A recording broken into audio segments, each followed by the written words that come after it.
Selamat datang di kelas samping, ruang obrolan santai tapi tajam seputar dunia pendidikan. Tempat di mana kita tak sekedar belajar, tapi juga mempertanyakan. Di episode kali ini kita akan membahas topik yang mulai ramai dibicarakan. Humanisme versus militerisme. Masa depan pendidikan kita. Program barak militer untuk pelajar, sebuah kebijakan yang katanya demi kedisiplinan dan karakter. Tapi, benarkah ini solusi atau justru langkah mundur dari semangat pendidikan yang manusiawi? Apa yang sedang kita bentuk? Generasi berpikir atau generasi tunduk? Mari kita bahas dari sisi psikologi pendidikan, nilai kemanusiaan dan dampaknya pada jiwa para pelajar. Jangan lupa, ini bukan kelas utama, ini kelas samping. Tempat kita berbicara bebas, tapi tetap berpikir kritis. Baik, bersama saya salah satu mahasiswa intelektual dari UIN Siber Syekh Nurjati. Selamat malam Bu Viu, bagaimana kabarnya? Malam, alhamdulillah saya baik. Nah, mengenai program pengiriman siswa bermasalah ke barak militer yang diluncurkan oleh Deddy Mulyadi, pejabat gubernur Jawa Barat, ini telah menimbulkan perdebatan publik yang luas. Di satu sisi, program ini dimaksudkan sebagai bentuk solusi terhadap maraknya kenakalan remaja seperti tawuran, geng motor, dan penyalahgunaan media digital. Namun, dari sudut pandang humanisme pendidikan, program ini menuai kritik keras karena dinilai berpotensi melanggar prinsip-prinsip dasar dalam memperlakukan anak sebagai subjek pendidikan yang bermartabat. Jadi menurut Bu Viu sendiri, apakah pendapat Viu tentang barak militer tersebut? Oke.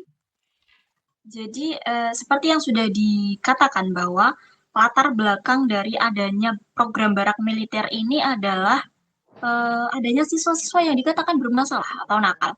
Nah, di sini sebetulnya program ini masih menjadi pro kontra dan juga dilema tersendiri bagi saya. Kenapa begitu? Karena kalau kita tilik lebih dalam nih Pak, anak bermasalah ini adalah korban atau hanya merupakan gejala awal dari masalah yang lebih kompleks. Apa saja sih masalah-masalah itu? Nah, masalah itu bisa saja mungkin mereka tinggal di keluarga yang tidak harmonis atau di lingkungan yang abusive, kemudian kemiskinan struktural, dan bisa saja malah jangan-jangan mereka begitu karena adanya problem dengan sistem pendidikan yang diterima oleh si anak. Jadi bukan Jadi, dari anak itu sendiri ya Bu? iya, betul sekali. Karena faktor-faktor itu tentunya ada banyak sekali. Tidak hanya kita tidak bisa memastikan bahwa yang menjadi penyebab hanya satu saja. Tidak bisa, Pak. Dan bagi saya, untuk mengatasi masalah barang militer ini hanya solusi jangka pendek atau mengatasi masalah di permukaan saja. Jadi tidak sampai mencabut akar permasalahan itu sendiri seperti itu. Dan perlu digarisbawahi bahwa program ini sebenarnya tidak buruk, hanya saja memang perlu tindak lanjut dari pemerintah agar setelah keluar dari barak militer ini anak-anak tidak kembali ke setelan yang dulu yang masih buruk-buruk itu begitu Pak. Dan mungkin masih ada beberapa langkah yang mungkin bisa dilakukan oleh pemerintah ya Pak. Sebagai contoh adalah mengedukasi keluarga, kemudian memberikan fasilitas-fasilitas publik yang mendukung mendukung bakat dan minatnya mereka. Kemudian bisa juga dengan memberikan atau menerapkan sistem pendidikan yang holistik kepada anak-anak didik sehingga kedepannya mereka ini bisa tumbuh jadi anak-anak yang lebih baik seperti itu. Nah, kemungkinan ada ya program yang bisa dilakukan pemerintah seperti tadi memfasilitasi terhadap keluarga seperti itu Bu. Kemudian ketika pendidikan ini mulai melebatkan barak militer, tentu kita perlu bertanya, apakah ini masih tentang mendidik manusia atau mulai melatih pasukan? Ini menarik ini. Karena apa? Karena program semacam ini itu membentuk karakter atau malah justru menyingkirkan nilai-nilai kemanusiaan yang seharusnya jadi inti pendidikan. Sebenarnya di titik mana kita bisa bilang bahwa pendekatan seperti ini mulai menabrak prinsip-prinsip humanisme? Apakah kasus tadi itu menyinggung tentang perihal humanisme? Begini, jika kita melihat secara kasat mata, memang mungkin program ini baik-baik saja gitu. Tapi bagaimana jika kita melihat track record dari pihak-pihak yang terlibat dalam hal ini adalah pihak-pihak militer ya Pak. Saya mendapatkan data dari Kontras. Tercatat sepanjang tahun 2024 ada 64 kasus kekerasan terhadap warga sipil yang dilakukan oleh pihaknya mereka. Dengan rinciannya seperti ini. 37 penganiayaan, 11 tindak penyiksaan, 9 kasus intimidasi, 5 tindakan tidak manusiawi, kemudian ada 3 pengerusakan, 1 penculikan, dan 1 kejahatan seksual. Nah, dari kasus-kasus ini berakibat pada luka-lukanya 75 orang dan 18 orang tewas. Ditambah pihak ini memiliki kewenangan atau kuasa untuk memegang senjata api secara legal. Jadi ini tentu menjadi kekhawatiran tersendiri bagi beberapa kalangan. Dan jika kita melihat angka ini memang tidak ada apa-apanya jika dibanding dengan angka yang diklaim sudah berhasil lewat program ini. Tetapi sekecil apapun angkanya, jika disepelekan akan jadi masalah besar, apalagi ini tentang manusia seperti itu. Memang benar Bu bahwa laporan pelanggaran HAM oleh aparat militer itu harus jadi perhatian khusus. Namun mengkaitkan keseluruhan program barak militer dengan tindakan reparatif aparat secara umum adalah bentuk generalisasi yang kurang adil menurut saya. Karena program barak militer yang dijalankan oleh Kang Deddy Mulyadi itu bukan operasi keamanan atau militerisasi dalam konteks konflik. Ini adalah bagian dari pendekatan pendidikan militer, pendidikan karakter, berbasis kedisiplinan, dan dijalankan dengan kerjasama antara Pemda dan unit militer yang dalam hal ini tidak sedang menjalankan fungsi tempur. Nah, melatih kedisiplinan dalam format semi militer itu bukan berarti membenarkan kekerasannya. Yang penting kan ada kontrol, pengawasan, dan transparansi dari pelaksanaannya. Begitu, Bu. Ya Pak, saya setuju untuk bagian bahwa program ini memang perlu kontrol, pengawasan, dan juga transparansi baik kepada pihak-pihak yang terlibat maupun kepada masyarakat secara umum. Dan saya juga menyoroti bahwa memang seperti yang saya katakan tadi, program ini memang tidak buruk, hanya saja memang perlu tindak lanjut dari pemerintah agar menjadi program yang berkelanjutan seperti itu. Lalu timbul pertanyaan, apakah munculnya ide barak militer dalam dunia pendidikan itu sebenarnya tanda bahwa ada yang tidak beres sejak awal dari pendidikan kita? Bisa jadi ini bukan solusi, melainkan reaksi dari sistem yang terlalu lama membiarkan kekacauan tanpa koreksi. Apakah praktik pendidikan kita ini adalah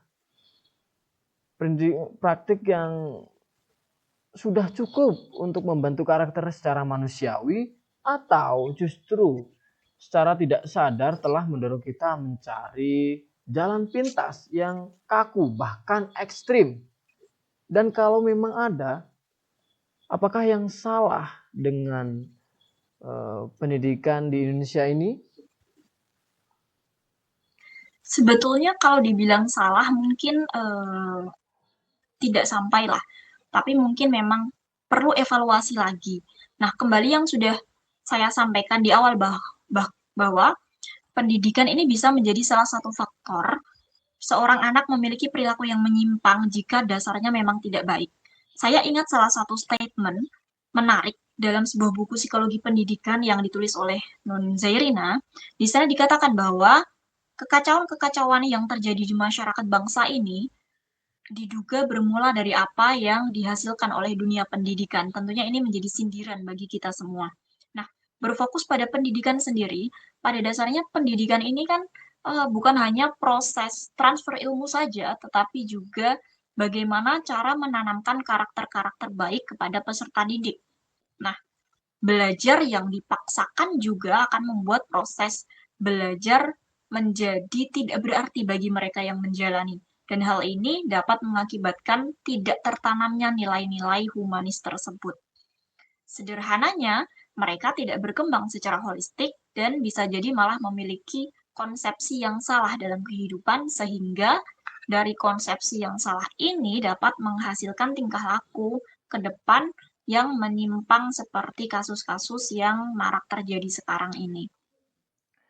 Tetapi Bu, kalau biasanya kedisiplinan itu tidak jauh dari kata dipaksa. Dipaksa kemudian terbiasa begitu. Lalu apakah bermasalah jika anak itu dipaksa disiplin untuk belajar, bersekolah atau mengenyam pendidikan seperti itu? Apakah akan menimbulkan masalah di jiwa psikologis anak tersebut? Oke, poin dari pendidikan dalam teori ini adalah bahwa tidak perlu dipaksakan sebenarnya, karena kita sebagai guru menjadi fasilitator di mana kita bisa mencari cara bagaimana agar anak ini belajar secara sukarela, secara inisiatif sendiri dan tidak merasa terpaksa. Bagaimana caranya? Mungkin dengan cara menggunakan metode belajar yang menyenangkan bagi mereka dan relevan dalam kehidupan-kehidupan mereka. Jadi materi bukan hanya sekedar bertahan jadi materi, tetapi juga, oh ternyata materi ini berhubungan dengan hidupku, seperti itu. Jadi tidak perlu dengan cara memaksa, tapi bisa dengan cara yang lebih ramah lagi. Baik, baik. Kalau kita bicara tentang humanisme, kita bicara tentang memanusiakan manusia. Dalam dunia pendidikan, ini artinya guru itu bukan komandan, murid juga bukan prajurit. Tapi keduanya itu sama-sama manusia yang belajar bersama. Carl Rogers bilang bahwa pendidikan harus mengembangkan kebebasan, rasa aman, dan kepercayaan diri dari siswa. Anak itu harus merasa dihargai, bukan kok merasa dikontrol. Lalu, berbicara tentang humanisme pendidikan, apakah ada relevansi antara keduanya? Oke, seperti yang sudah kita singgung di awal ya Pak, bahwa pendidikan ini adalah tempat atau wadah untuk menanamkan nilai-nilai humanis. Jadi tentunya kedua hal itu sangat-sangat relevan satu sama lain. Pendidikan dalam proses pembentukan pendidikan dalam proses pembentukan karakter yang humanis ini bertujuan agar tiap peserta didik itu dapat memanusiakan manusia dan juga menghargai dirinya sendiri dengan baik.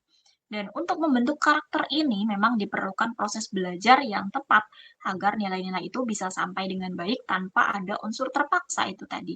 Dan tentunya proses belajar ini seharusnya bukan hanya tentang knowing that, bukan hanya tentang mengetahui apa, tetapi juga mengetahui bagaimana mengaplikasikan dan mengapa harus mengaplikasikannya ke dalam kehidupan. Kemudian selanjutnya adalah satu teori yang memang bisa ditawarkan dalam hal ini adalah teori humanistik.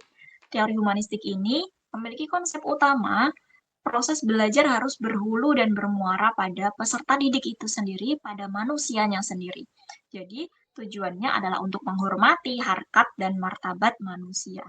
Nah, sebagai sedikit pandangan saja, teori ini sendiri lahir sebagai reaksi atas teori-teori sebelumnya seperti psikoanalisis, kognitif, dan lain-lain dengan mengangkat sisi yang lebih bermanfaat dan bermakna bagi nilai kemanusiaan. Baik, tapi sebenarnya apa sih yang bikin teori ini beda dari pendekatan lain? Apa saja ciri khasnya? Bagaimana teori ini memandang murid sebagai objek yang harus patuh atau sebagai pribadi yang tumbuh. Dan kenapa teori ini justru sering dianggap terlalu lembek dalam sistem pendidikan yang menuntut hasil cepat dan disiplin tinggi? Mari kita bahas karakteristik teori belajar humanistik dan lihat apakah ini bisa jadi jalan tengah antara empati dan efektivitas. Silakan Bu Viu. Oke, perlu saya garis bawahi bahwa dalam teori ini peserta didik ini bukan sebagai objek yang harus patuh. Nah, tidak seperti itu karena dalam teori humanistik ini uh, peserta didik ini sebagai pelaku yang belajar. Jadi mereka sebagai ibarat dalam sebuah drama itu mereka sebagai memegang peran utamanya justru. Jadi bukan objek yang harus patuh. Kenapa? Karena salah satu karakteristik dari teori humanistik ini adalah tidak adanya paksaan dalam belajar. Jadi mereka berinisiatif sendiri untuk belajar dan merasa bahwa belajar itu hal yang menyenangkan, bukan hal yang justru mengerikan seperti itu. Kemudian ada karakteristik yang kedua yaitu adanya kerjasama yang baik, di mana kerjasama yang baik ini bisa antara siswa dengan alam sekitar, siswa dengan sesama, juga siswa dengan perubahan kultural dalam lingkungan hidupnya. Kita bisa melihat ke contoh yang di awal tadi tentang anak yang bermasalah. Jadi problem ini terjadi karena mereka tidak memiliki aktualisasi diri yang baik, kurang memiliki persiapan untuk menerima fakta dan realita kehidupan yang mungkin saja tidak terlalu diajarkan dalam sekolah. Jadi mungkin hanya diajarkan teori saja seperti itu. Mereka kurang bisa untuk beradaptasi dengan perubahan-perubahan yang terjadi dalam masyarakat, baik dengan alam, sesama maupun kondisi kultural yang dinamis itu tadi. Nah, di sini mereka juga bisa saja tidak memahami lingkungan dan memahami diri sendiri dengan baik hingga dapat timbul perilaku-perilaku yang tidak semestinya. Maka dari itu, diperlukan bukan hanya belajar secara teknis saja, artinya secara teori-teori saja, tapi juga secara praktikal, secara praktisnya, dan juga secara emansipatorisnya, agar nilai-nilai ini juga dapat tertanam dari dalam diri mereka, bukan hanya sekedar numpang lewat aja seperti itu. Kemudian karakteristik yang ketiga dan tidak kalah penting tentunya di sini menghargai siswa. Jadi siswa di sini bukan objek yang harus patuh, tetapi sebagai subjek yang memang harus sama-sama mendapat rasa hormat, rasa dihargai, disayangi seperti itu. Jadi tidak bisa dipaksakan ya Bu. Jadi seorang siswa itu tidak bisa dipaksakan untuk tumbuh seperti ini atau dibelokkan seperti ini oleh seorang pendidik. Begitu Bu? Ya betul Pak. Jadi guru hanya berperan memfasilitasi mereka bagaimana caranya materi ini bisa relevan dengan kehidupan mereka sehingga mereka tidak berpikir bahwa ini tidak menyenangkan, saya tidak mau seperti itu. Baik. Aktualisasi diri ya. Kedengarannya filosofis banget. Tapi sebenarnya ini bukan cuma istilah keren dari buku teori. Namun, apa sih sebenarnya maksud dari aktualisasi diri itu? Apakah itu soal jadi versi terbaik dari diri kita atau ada sesuatu yang lebih dalam? Apa bedanya dengan sekedar sukses, pinter atau berprestasi? Dan yang lebih penting lagi, di tengah sistem pendidikan yang seringkali sibuk mengejar angka, ranking, dan kedisiplinan, masih adakah ruang untuk siswa benar-benar mengenal dan mengembangkan dirinya secara utuh? Terkadang siswa itu merasa dirinya itu terlalu dikekang ataupun terlalu diarahkan untuk seperti ini, untuk jadi seperti ini, begitu. Menurut Bu Fuya sendiri, apakah makna atau definisi dari aktualisasi diri? Jadi begini, aktualisasi diri itu kemampuan menerima fakta dan realita yang terjadi, jadi tidak menghindari dan juga tidak mengingkari. Jadi ibarat kata tidak hanya sekedar prestasi atau pencapaian, tapi masih lebih tinggi daripada itu. Menerima di sini juga mengandung makna bahwa individu ini memiliki sistem moral yang sudah mendarah daging. Jadi bukan hanya moral dalam sekedar teorinya mereka, dalam pemikiran mereka, tetapi sudah diaplikasikan ke dalam kehidupan, bahkan dilakukan secara tanpa sadar. Nah, itu mendarah daging seperti itu.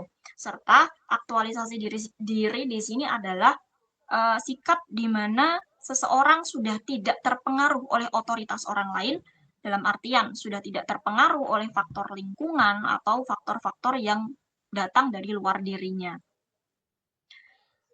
Aktualisasi diri juga mengindikasikan bahwa seseorang bisa apresiatif terhadap kehidupan orang lain, tidak gampang menghakimi, tidak gampang judging seperti itu, dan juga biasanya orang-orang dengan aktualisasi diri yang baik ini sangat suka dengan problem solving. Dia menguasai problem solving dengan baik dan mampu melihat berbagai hal dari banyak sisi hingga memposisikan suatu permasalahan itu menjadi masalah yang benar-benar objektif. Jadi tidak hanya dilihat dari sudut pandangnya saja.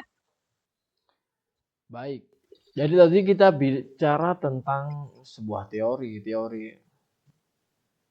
Pastikan ada prinsip-prinsip yang dijadikan sebagai acuan.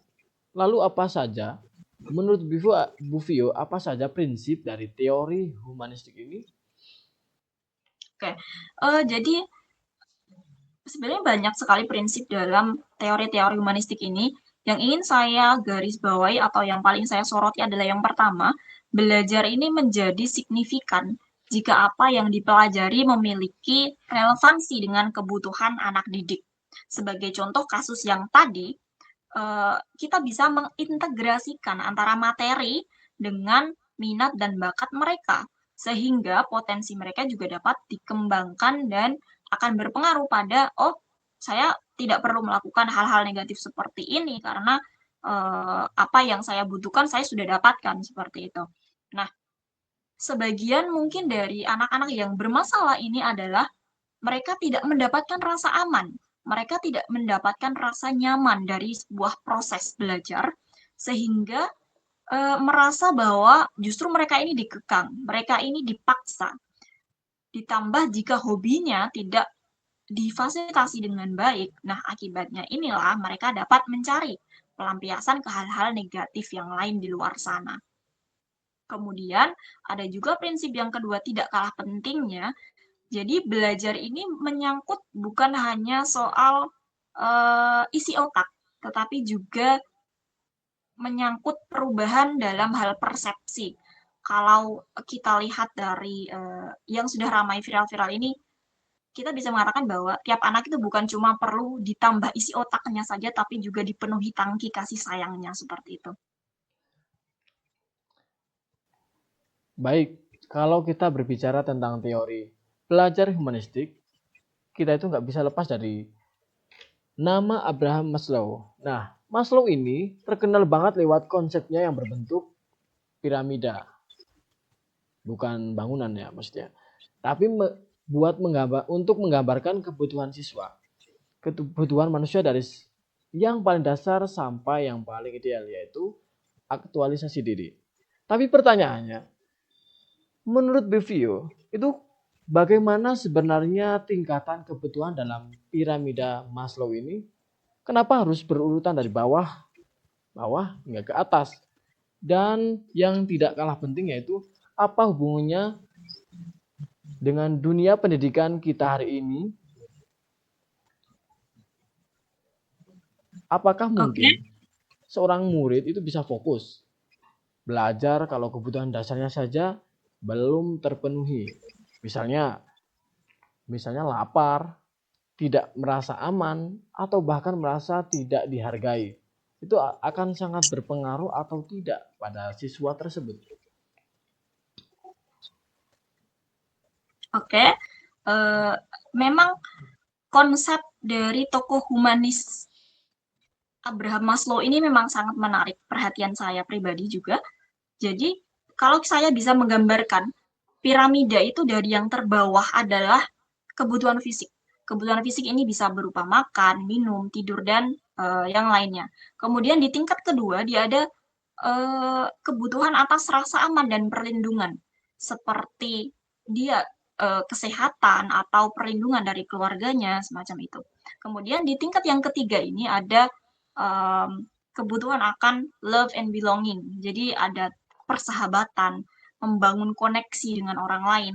Kemudian di tingkat yang selanjutnya ada harga diri. Kebutuhan harga diri ini bisa yang paling kita soroti adalah kepercayaan diri.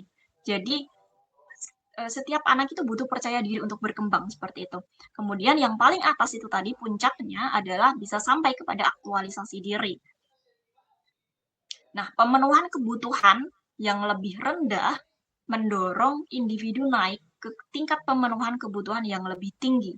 Di sini dapat dikatakan bahwa jika anak ini sudah terpenuhi semua kebutuhannya dari dasar sampai ke puncak, maka sudah dapat dipastikan dia dapat mengaplikasikan nilai-nilai yang holistik ini ke dalam kehidupan pribadinya.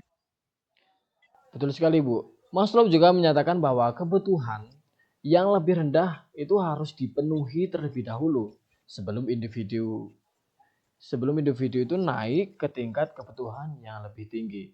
Dengan kata lain, anak yang lapar, ketakutan, atau merasa terasing tidak akan bisa belajar dengan baik, apalagi berkembang menjadi manusia yang utuh. Nah, di sini sebenarnya letak persoalannya, Bu. Program barak militer itu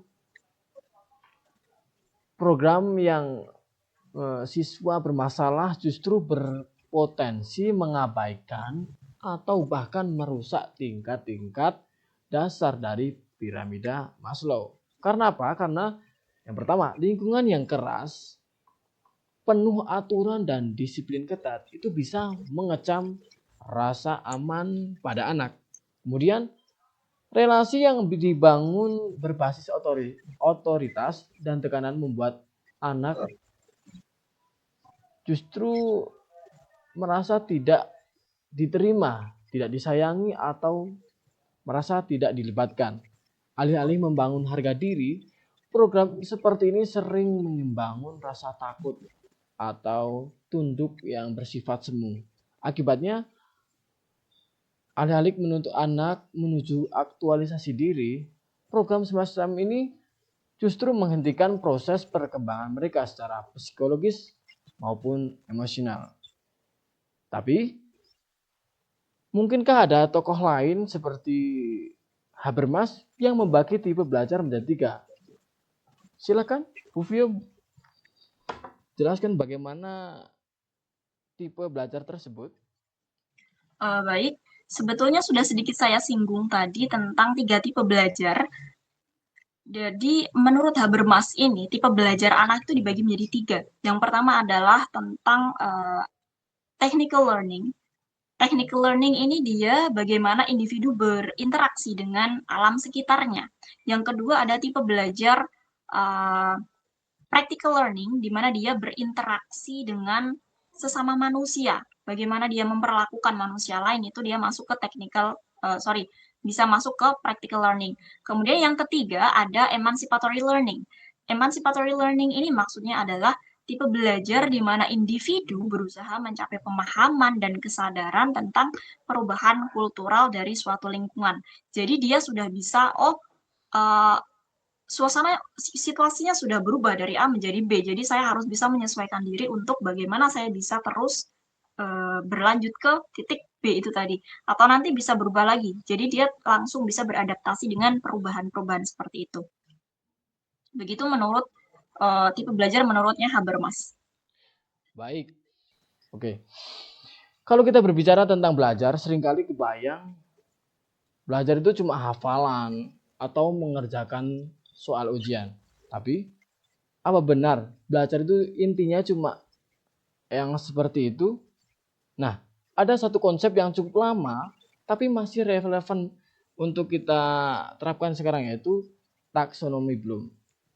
Ini jadi semacam peta jalan dalam proses belajar yang mencakup bukan cuma otak, tapi hati juga keterampilan. Jadi sebenarnya bagaimana sih taksonomi Bloom ini menggambarkan proses belajar dan kenapa penting untuk kita tahu tiga aspek besar dalam penguasaan peserta didik, yaitu kognitif, afektif, dan psikomotor. Silakan untuk dijelaskan lebih lanjut, Bu Vio.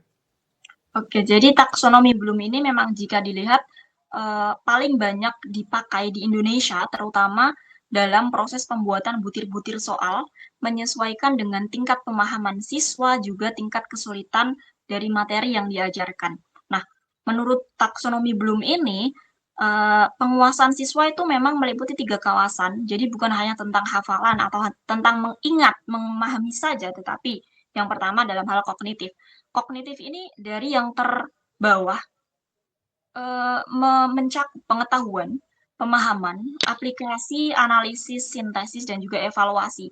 Jadi, siswa bukan hanya dituntut untuk memiliki pengetahuan atau memahami pengetahuan tersebut saja, tetapi sampai ke bagaimana mereka mengaplikasikannya, bagaimana menganalisisnya, hingga menerapkan dan mengevaluasinya sendiri untuk agar lebih baik ke depan.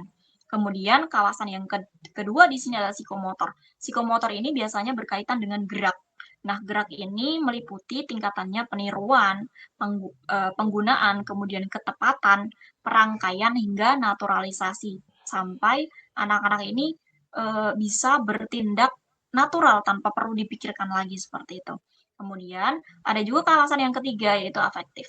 Afektif ini merupakan suatu kawasan yang berkaitan dengan pengenalan atau merespons, penghargaan, pengorganisasian, dan juga di tingkat tertingginya nanti ada pengalaman. Nah, kenapa dalam 3 aspek ini menjadi penting? Karena setiap anak itu unik, setiap anak itu berbeda. Mereka mungkin dalam kognitifnya ada di tingkat tinggi, tapi mungkin dari sisi afektifnya mungkin mohon maaf agak kurang, atau dari psikomotornya dia sangat-sangat bagus, tapi di kognitifnya sedikit kurang dari teman-temannya. Nah, kita perlu paham bahwa dari konsep belajar ini, kawasan ini sangat penting untuk menilai, oh ternyata anak ini potensinya ada di hal kognitif, atau anak ini potensinya ada di afektif. Jadi kita sebagai guru itu dapat lebih mengenali siswa dari taksonomi Bloom ini nanti. Nah, dari karakteristik, prinsip, serta pemikiran tokoh-tokoh tersebut, lalu apakah ada implikasi dari teori humanistik ini dalam dunia pendidikan yang terkait dengan masalah tadi, barak militer untuk anak yang bermasalah? Oke, sepertinya ini sudah mencapai puncak dari pembicaraan kita ya Pak, kalau kita sudah membicarakan tentang implikasi gitu. Nah, implikasi dari teori-teori tersebut ini akan bermuara pada satu, bertingkah laku dan belajar adalah hasil pengamatan. Jadi mereka belajar itu bukan hanya sekedar diberi, tapi juga hasil mengamati, oh orang ini seperti ini, maka harusnya seperti ini, seperti itu. Jadi hasil pengamatan. Kemudian yang kedua, implikasinya adalah tingkah laku yang ada ini merupakan dapat dilaksanakan sekarang. Jadi, tingkah laku juga merupakan hasil dari konsepsi diri masing-masing. Dan implikasi yang ketiga, semua individu memiliki dorongan dasar terhadap aktualisasi diri. Jadi sebenarnya tiap anak ini memiliki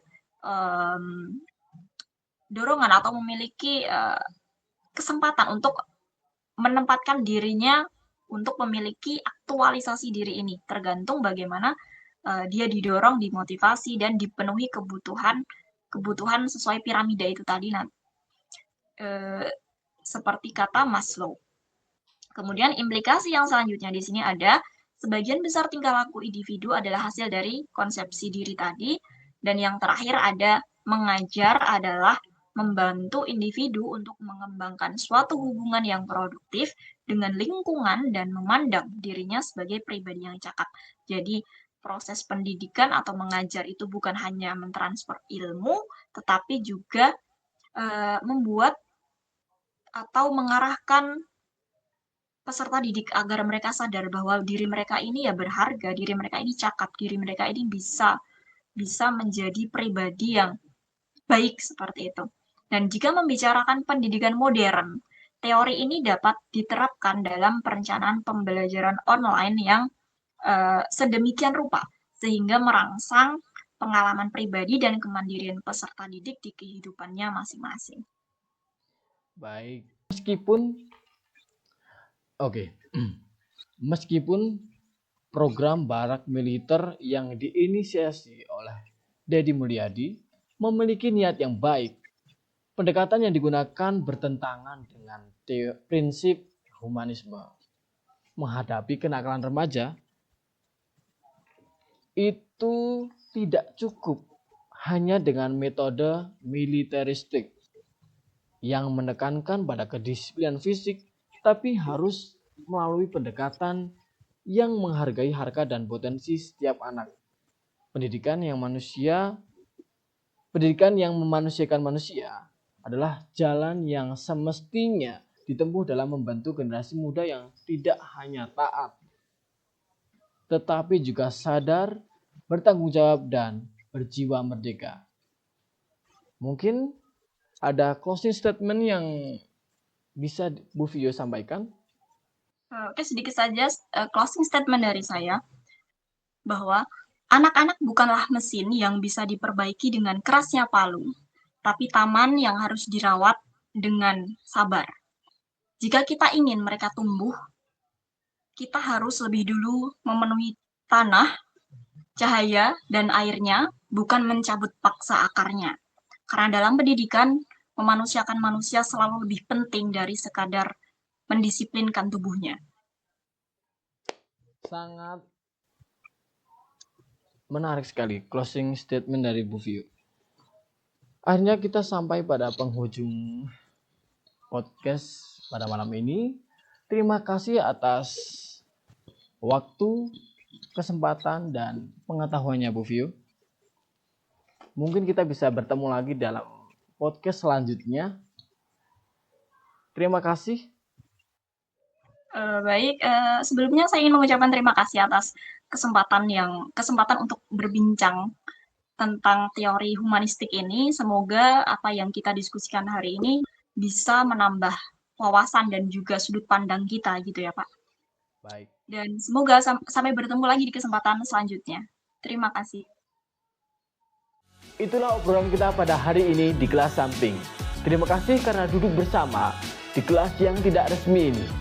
Karena terkadang di luar sekolah lah kita bisa benar-benar belajar. Sampai jumpa di episode berikutnya. Jangan lupa untuk terus kritis, peduli, dan tentu saja memanusiakan manusia.